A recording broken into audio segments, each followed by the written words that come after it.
bạn xong cho mình xuống nẹt on cái này ngay đi chưa tôi cam bị hàng trên mình chịu một nét bên tha mình bạch bón cứ một trong một đò bằng lại bảy bón vì đôi chất bảy chấm cô đai tại dưới thử luôn trắng cứ luôn trăm bài lại từ mình vì sao miễn ý ngày xong trắng bị ảnh cho thì tôi thiết hành bộ làm từ mình chấm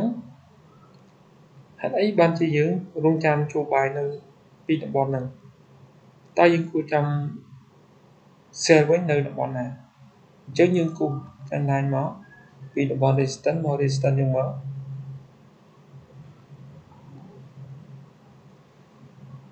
chứ như bằng bộ muối cái bộ pi và chẳng tự ta biết ai đang làm cho việc trên là như mặt đòn kết bạn trong mặt rộng chẳng đó vận tải bạch bóng cứ ban trong một đòn đồng bọn thì hơi hạt ấy ban thì dương bài được bọn này vì sao ta cho một ban bọn resistance gì một ban resistance này ní chẳng trên lọt xuống nó nhưng ai thưa cá luôn trong chỗ bài có tìm mỗi bàn bạn vui một chỗ là bọn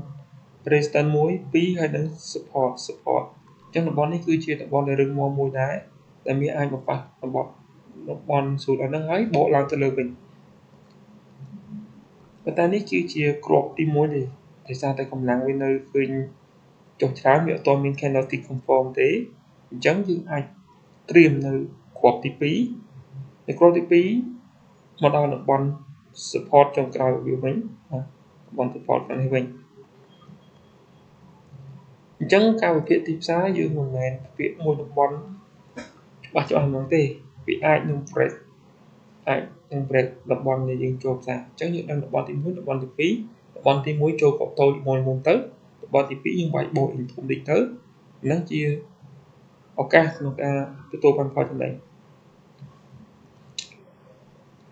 chẳng nhưng khơi tha mí chập đào sự độ làm từ bên mà đào bọn chẳng một cô một tiết ảnh được sau dùng làm mà đào xuống nó nói như ai tôi cai chỗ bài ba một bộ cái nhé một bài resistance support này nè chẳng cứ là bọn này đừng mò mùi chẳng là bọn này cell lúc ta tại vì láng từ bắc trend line bạn lúc ta tại line từ bắc trend line nhớ tiếp như ai từ ca sẽ vàoឬក៏បើសិនជាបងប្អូនប្រើយុទ្ធសាស្ត្រ support resistance បងប្អូនចាប់តំបន់ break នេះគឺជា resistance របស់វា resistance ទី2វាបាន break out វាថា break out support អានេះហៅថា support របស់វាតំបន់ support មួយអញ្ចឹងវាបានចុះមក break តំបន់ support ហ្នឹងហើយឃើញទេ break ហើយក៏ pull back ជាងការ pull back របស់វាហ្នឹងវាអាចនឹងទៅចូលត្រឹម support វិញវាកลายពី support មក resistance វិញឬក៏វាអាចលើកទួចទៅប៉ះ trend line ប៉ុន្តែជាក់ស្ដែងវាអត់អាចបំបែក support នេះបានទេបាទអត់មានកម្លាំងបំបែក support បានទេអញ្ចឹងបានត្រឹមមកចូល support ហ្នឹងក៏មកវិញ clay មកវិញទៀតអញ្ចឹងតំបន់នេះដែលយើងអាចរងចាំចាប់ពី support និង resistance ហ្នឹងមកចឹងតំបន់ support និង resistance ចឹងមានដែលវាបាន break support មួយហើយ break support មួយទៀតចឹងអាចឡើងទៅរកតំបន់ resistance វិញចឹងនេះវាបង្កើតជា resistance ទី1នេះក៏ resistance មួយទៀតដែរចឹង0នេះ0ដែលយើងរងចាំ cell ចឹង4តំបន់ដែលយើងអាចធ្វើការ cell បាន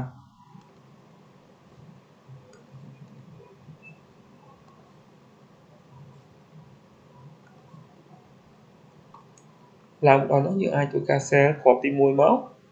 បើសិនជាធ្លាយមកទៀតយើង hold ប្រហែលលេខហ្នឹងមកយើងបែកបកថែមទៅលើមួយទៀតអញ្ចឹងទៅពេលថាបើសិនជាតំបន់ទី1យើងនេះខាតយើងអាចបែកបកតំបន់ទី2ចូលមកយើងអាច clear បានទៅ2 ប៉ុន្តែបើសិនវាចុះមកដល់តំបន់ទី1យើងនេះយើងបាយខាតយើងឲ្យបកតំបន់ទី2អញ្ចឹងក្នុងមួយថ្ងៃវាអត់អាចដើរនឹងច្រើនផុត100លេខហើយនឹង100លេខជាងបាទព្រោះមានឥឡូវដើរកាចឆ្នេះហើយយើងចាប់អានស៊ូដែលយើងត្រូវរងចាំចូលបាទយើងអត់អាចចូលតាមអារម្មណ៍យើងភ្លាមៗបានទេយើងត្រូវមានយុទ្ធសាស្ត្រក្នុងការចូលអញ្ចឹងយើងចាប់តំបន់ទៅបើយើងចូលដល់តំបន់ល្អហើយបើសិនជាខុសក៏វាមិនប៉ះពាល់ដល់ account នេះដែរព្រោះតែបងប្អូនចូលធំលើសពីសមត្ថភាពបាទតែបើសិនបងប្អូនចូលតិចតួចចូលតាមយុទ្ធសាស្ត្រដើមទុនបងប្អូនអាចនឹងទទួលបានផលចំណេញបាទខាតពីនេះដល់នេះខាតតែតិចតួចលេខដល់បាយបកទៅលើទៅធំមកធ្លាក់មកដល់តំបន់នោះវិញឃ្លៀចោលអស់មកនេះគឺជាយុទ្ធសាស្ត្រអញ្ចឹងតំបន់ដែលយើងរងចាំ sell បើយើងដាក់តម្លៃតំបន់រងចាំ sell តម្លៃទី1គឺនៅ03330គត់ចុះ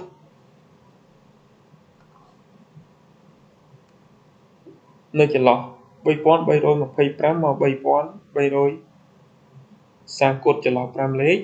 អញ្ចឹង0ដែលយើងត្រូវរងចាំ sell ទី2នៅក្នុងចន្លោះ3357មក3365តំបន់ចូលបាយក្នុង0ហ្នឹង7គត់មក65តំបន់ទី2គឺនៅ0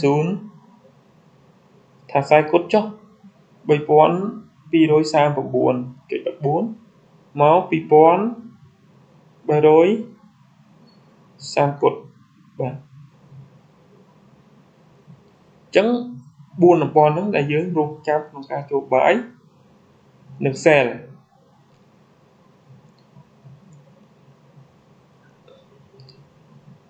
បើសិនជាបងប្អូនអាចរងចាំបានក្នុងមួយថ្ងៃបងប្អូនមកចូលតែ4ដងទៅគឺយើងមានឱកាសក្នុងចំណេញយើងអត់មានការស្មុគស្មាញក្នុងការទិញលក់ក្នុងទីផ្សារច្រើនទេដោយសារតែយើងចូលទៅតាមក្បួនចូលទៅតាមយុទ្ធសាស្ត្រត្រឹមត្រូវយើងអត់ចេះតែចូលក្នុងមួយចន្លោះចេះចូល buy sell ទៅវាធ្វើយើងមានការស្មុគស្មាញច្រើនខាតចំណេញនេះធ្វើយើងបាយអារម្មណ៍តែបើយើងមានក្បួនមានខ្នាតរងចាំតំបន់ល្អក្នុងការចូលផ្សារចូលមួយដល់មួយតែម្ដងចូលទៅភាគរយគឺដឹងតែចំណេញច្រើនបាទអូខេបងប្អូននេះជាការវិភាគផ្សារខ្លីៗនៅថ្ងៃទី9ខែឆ្នាំ2025អញ្ចឹងបងប្អូនចង់ចេះពីការវិភាគផ្សារពីមើលកម្លាំងផ្សារក៏មើលព័ត៌មានផ្សេងៗបងប្អូនអាចតាក់ទងមកតាម Telegram ផ្ទាល់របស់ខ្ញុំផ្ទាល់បងប្អូននឹងទទួលបានការបង្រៀនហើយស៊ីជម្រៅពីខ្ញុំបាទនៅក្រុមហ៊ុន Blackway ផ្ទាល់អរគុណបងប្អូនអរគ្នាសូមជូនពរបងប្អូនអរគ្នាទទួលបានផលចំណេញ